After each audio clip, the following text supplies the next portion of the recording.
Hey everyone, welcome back to the channel. Thanks for tuning in for another episode. Today I've got a school of hard knocks for you where you can learn from my mistakes and hopefully catch more fish.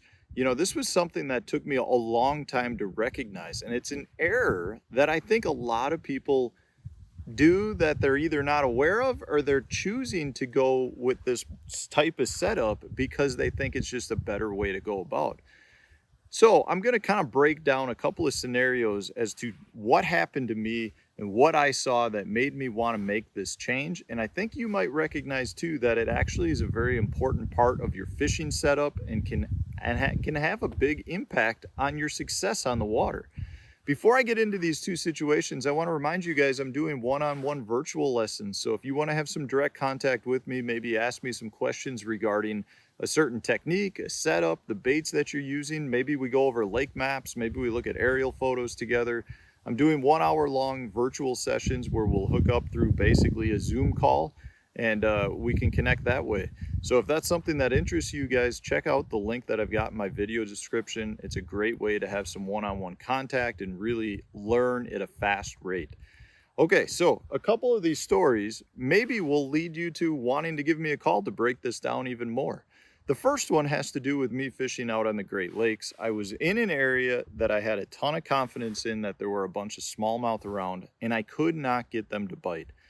I was throwing a drop shot. I changed the leader length. I changed the weight. I could not get it to work. I was throwing different baits and they were just not paying any attention to me.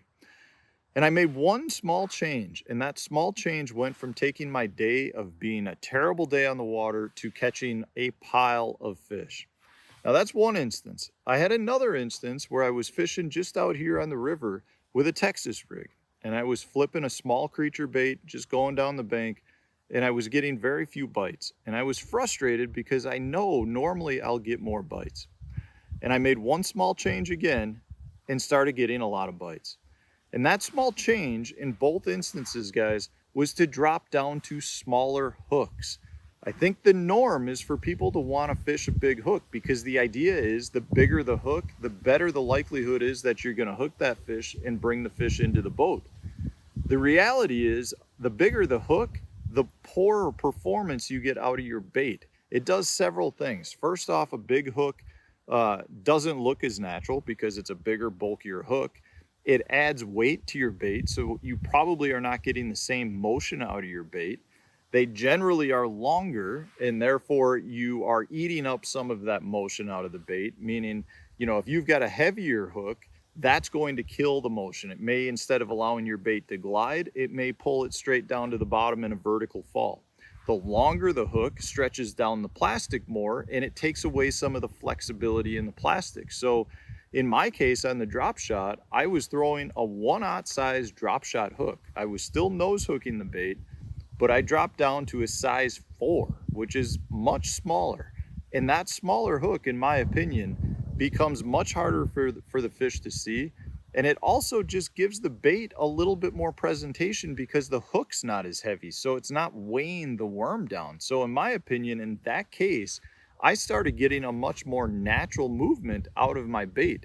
I don't have any issue landing fish on small hooks. In fact, I would argue that on a size 4 drop shot hook, my landing percentage is every bit as good as a size 1/0 drop shot hook.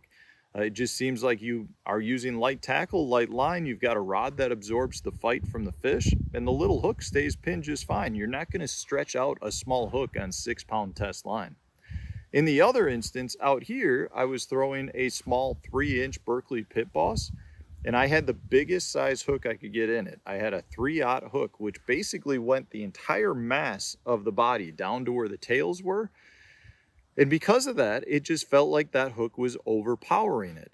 And it was also a super line hook, so it was thicker in size. So I dropped down to a 2/0 regular sized EWG style hook, and I started catching a lot of fish. And again, in that instance, I'm not losing the fish. Now, I will state that if you're flipping with a smaller hook, a basic EWG style hook, you will bend that hook out, but I don't think you're going to lose as many fish unless you're flipping with braid. If you're flipping with braid and you're trying to horse fish out, you definitely can stretch out a smaller EWG style hook.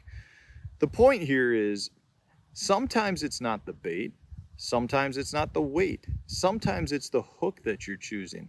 The hook being the weight, the mass, the length can really affect the motion of the bait that you have.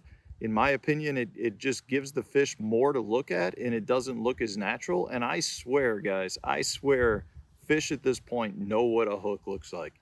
So the bigger the hook, the flashier the hook, those fish know it and they don't want to eat it. Now, you could consider me crazy. I'd love to hear in the comment section if you think I'm nuts, but I'm telling you guys, drop down in hook size a little bit and I think you'll see you get better action out of your baits.